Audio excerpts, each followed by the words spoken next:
ये अली अमीन गंडापुर का काफ़िला खैबर पख्तूनख्वा हाउस पहुंच चुका है। ये मनाज़र साउथ टुडे पे देख रहे हैं।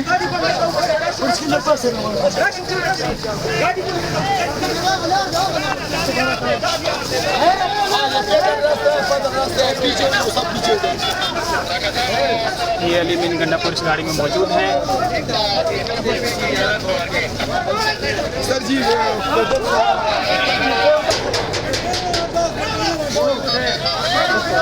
खैबर पख्तूनख्वा हाउस के ये कंटेनर जो हैं इस वक्त हटाए जा रहे हैं।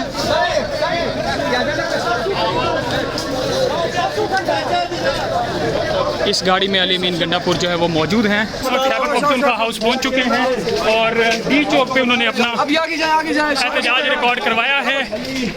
ये आप मनाज़र देख रहे हैं खैबर पख्तूनख्वा हाउस में। अली अमीन गंडापुर जो है वो दाखिल हो चुके हैं। अली अमीन गंडापुर डी चौक पे अपना मंजिल पे पहुंच के दोबारा जो है आप यहाँ पहुँचे हैं खैबर पख्तूनख्वा हाउस, जाके ये मनाज़र आप देख रहे हैं। 2 मिनट सिर्फ हम आपकी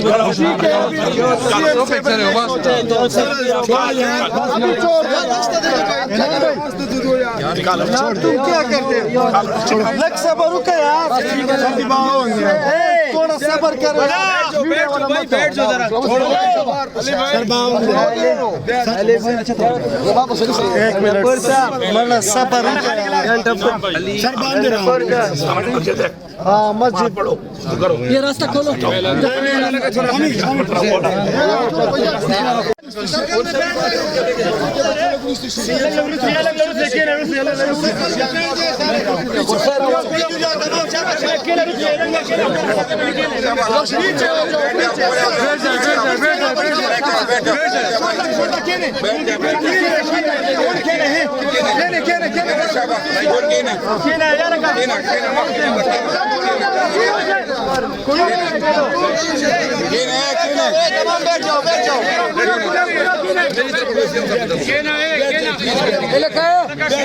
हम दोबारा डी चौक जाएंगे इंशाल्लाह।